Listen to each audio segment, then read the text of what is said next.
Welcome to our YouTube channel हाफिज़ अल पर सीरीज़। बीएससी जेनेरिक 4 इयर्स के एडमिशन स्टार्ट हो चुके हैं। तो ये वीडियो उसी सिलसिले में बनाई जा रही है कि आपको बताया जाए आपने एडमिशन कैसे भेजना है, ऑनलाइन फॉर्म फिल कैसे करना है, क्योंकि जो बीएससी जेनेरिक का है या पोस्ट आरएन के एडमिशन्स हैं वो ऑनलाइन ही होंगे। ठीक है। जो बीएससी नर्सिंग है उसके जो 4 ईयर का प्रोग्राम है जेनेटिक, उसकी जो लास्ट डेट है वो 24 जून है और इसको अप्लाई आपने ऑनलाइन ही करना है। अभी मैं आपको ऑनलाइन बता देता हूँ कि आपने किस वेबसाइट से करना है और कौन कौन सी चीज़ें चाहिए होंगी। आपने इसी तरह जाना है गूगल पे और वहाँ पे जाके आपने लिखना है PNAS.PHF.EDU.GOP.PK। ठीक है। ये PNAS इस तरह आपका विंडो ओपन हो जाएंगी। इसको आप क्लिक करेंगे तो इस तरह आपका Punjab nursing admission system open हो जाएगा। ठीक है। जो बीएससी जेनेरिक मेल हैं उसके एडमिशन क्लोज़ हो चुके हैं, लेकिन जो 1 ईयर स्पेशलाइजेशन प्रोग्राम है या पोस्ट आरएन डिप्लोमा है 2 साल का वो वाला, और बीएससी जेनेरिक फ़ीमेल्स, इनके अभी एडमिशन जा रहे हैं। तो मैं अभी बीएससी जेनेरिक का बता देता हूँ आपको। सबसे पहले आपने इस पर क्लिक करना है। उसके बाद अगर आप ने फ़र्स्ट टाइम आपने इसको अप्लाई करना है तो सबसे पहले आपने यहाँ पे शनाख्ती कार्ड नंबर लिखना है। ठीक है। जैसे ही आप इसको शनाख्ती कार्ड नंबर लिखेंगे तो वो आपसे आपका मोबाइल नंबर और ईमेल एड्रेस भेजेगा, और ये आपने वही लिखना है जो आपके पास मौजूद हो, क्योंकि जो इसका पासवर्ड वगैरह है वो आपके मोबाइल और जो आपके ईमेल है उसी के ऊपर आएगा। ठीक है। ने जो वेबसाइट पे अपना कॉन्टैक्ट नंबर दिया गया होगा उस नंबर पे ना इस तरह आपका मैसेज आ जाएगा। आपको यूज़र नेम दिया गया होगा और जो आपका आईडी कार्ड नंबर ही होगा। ठीक है। उसके नीचे पासवर्ड लिखा होगा। ये पासवर्ड आपने याद कर लेना है और दोबारा वेबसाइट पे जब आपने उसको लॉगिन करना है तो फिर आपने यही यूज़र नेम और पासवर्ड लगाना है। जैसे ही आपको अपने मोबाइल पे वो कोड मिलेगा उसके बाद आपने अपना आईडी कार्ड लगाना है, और ये जो आपको मोबाइल पे पासवर्ड आया होगा वो आपने इस पे लगा देना है।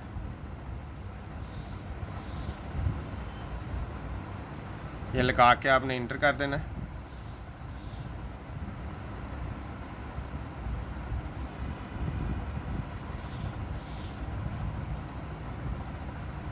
आप जैसे ही इंटर करोगे तो इस तरह की एक विंडो ओपन हो जाएगी।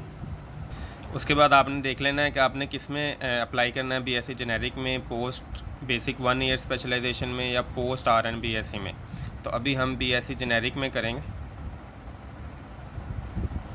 बीएससी जेनेरिक के ऊपर क्लिक करेंगे। इस तरह आपके पास एक विंडो ओपन हो जाएगी जिसमें उसने बेसिक चीज़ें पूछी हुई हैं। Name, father name, gender select करना है, डेट ऑफ बर्थ लिखनी है, डोमिसाइल लिखना है, मैरिटल स्टेटस लिखना है, मोबाइल नंबर लिखना है, ईमेल एड्रेस लिखना है, और अपना जो आपका घर का एड्रेस है वो लिख देना है। ठीक है। और उसके बाद आपने सेव प्रोफाइल पे क्लिक कर देना। जैसे ये मैंने चीज़ें लिखी हुई हैं, name, father name, gender, date of birth, domicile, आप शादीशुदा हैं या नहीं शादीशुदा, मोबाइल नंबर, अपना ईमेल एड्रेस और अपना जो परमानेंट एड्रेस। उसके बाद आपने सेव प्रोफाइल पे क्लिक कर देना। जैसे ही आप सेव प्रोफाइल पे क्लिक करेंगे तो आपके पास बैंक ऑफ पंजाब का चलान फॉर्म आ जाएगा। ठीक है। तो ये आपने डाउनलोड चलान फॉर्म पे इसको क्लिक करना है तो इस तरह का आपके पास चलान आ जाएगा। ठीक है।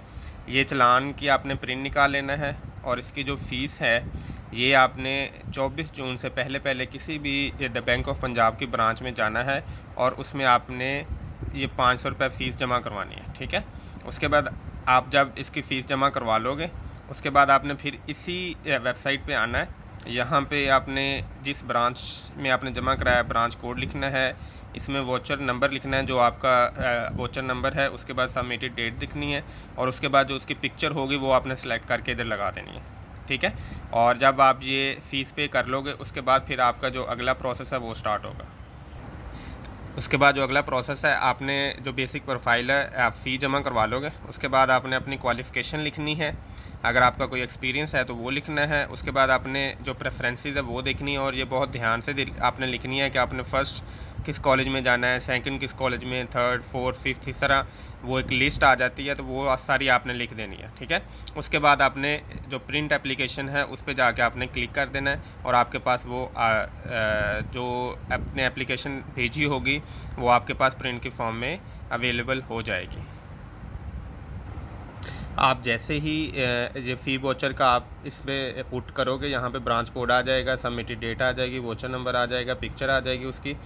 तो ये मैंने आपके सैंपल के तौर पे किया है, इसको फिल ये ओरिजिनल नहीं है। ठीक है, उसके बाद आपने जो चीज़ें अपलोड करनी है, प्रोफाइल पिक्चर करनी है, ऐसे आप क्लिक करोगे, प्रोफाइल पिक करोगे।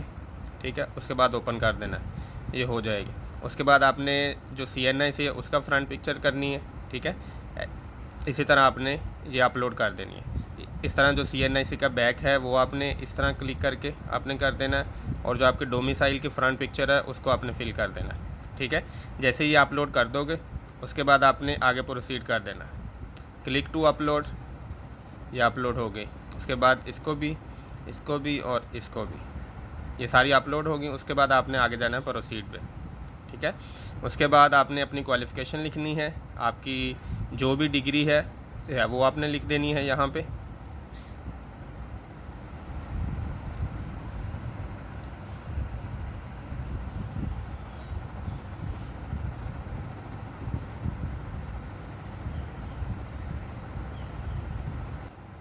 यहाँ पे सबसे पहले आपने मैट्रिक लिखनी है, उसके बाद आपका जो भी बोर्ड है वो आपने यहाँ पे लिख देना है। उसके बाद आपने टोटल मार्क्स लिख देने हैं। टोटल मार्क्स कितने थे आपके? टोटल मार्क्स यानी आपके 1100 थे, उसमें से ऑब्टेन मार्क्स आपने आपके जो मैट्रिक में आए थे वो आपने लिख देने। उसके बाद आपने पासिंग ईयर लिखना है, पासिंग ईयर जो भी है आपका वो आपने लिख देना है। उसके बाद फिर आपने जो आपका रिज़ल्ट कार्ड है उसकी पिक्चर लगानी है। मैं ये सैंपल के तौर पे लगा रहा हूँ, इस वजह से वो सेम ही लग रही हैं। ठीक है, उसके बाद आपने सेव कर देना है, ये मैट्रिक हो गया। उसके बाद फिर आपने कर लेना है FSC का भी सेम वही प्रोसेस है सारा। टोटल मार्क्स 1100, ऑब्टेन जो आपने FSC में मार्क्स ऑब्टेन किए हैं वो लिख लेने। उसके बाद ईयर लिख लेना है आपने, आपका जो भी होगा आपने वही ईयर लिखना है। ये जस्ट सैंपल के तौर पे आपके फिल कर रहे हैं। चूज़ फाइल, आपका जो FSC का रिज़ल्ट कार्ड है वो आपने यहाँ पे कर देना। आप जैसे ही इसको करेंगे ये सेव हो जाएगा। उसके बाद आपने आगे इसको प्रोसीड करना है। जैसे ही आपका मैट्रिक और FSC का जो आपके रिज़ल्ट कार्ड है वो अपलोड हो जाएंगे तो फिर आपने आगे प्रोसीड कर देना है। ये आपकी क्वालिफ़िकेशन भी होगी, एक्सपीरियंस आपसे मांगा ही नहीं गया है। आगे आ जाती है आपकी प्रेफरेंस, और जो आपकी प्रेफरेंस है इसमें आपने ये चीज़ देखनी है कि आप किस कॉलेज में जाना चाहते हो। इसमें जो कॉलेजेस हैं ये सारी लिस्ट आ गई है आपके पास। ठीक है, इसमें सबसे पहले जो आप रखना चाहते हो जैसे विहाड़ी है, राजनपुर है, लिया, बहावलपुर, रावलपिंडी, जेहलम, अटक, मियांवाली, उकाड़ा, साहिवाल, पाकपतन, गुजरांवाला, कसूर, लोधना, खाने वाले जितने भी सिटीज़ हैं, आप में से कोई गुजरात में रहने वाला है तो वो सबसे पहले गुजरात को क्लिक करेगा और इसमें ऐड प्रेफरेंस डाल देगा। ठीक हो गया। उसके बाद आपने सेकंड डालनी है, आया कि आपका मेरिट नहीं बनता गुजरात में तो आपके जो करीब तरीन है उसमें आप जा सकें। अभी जैसे गोजरा है इसमें डाल दें। ठीक है, ये आपकी प्रेफरेंस ऐसे ही आपने। उसके बाद आपने जो थर्ड डालना है तो वो आप कोई भी डाल सकते हैं। आप फैसलाबाद में आना चाहते हैं।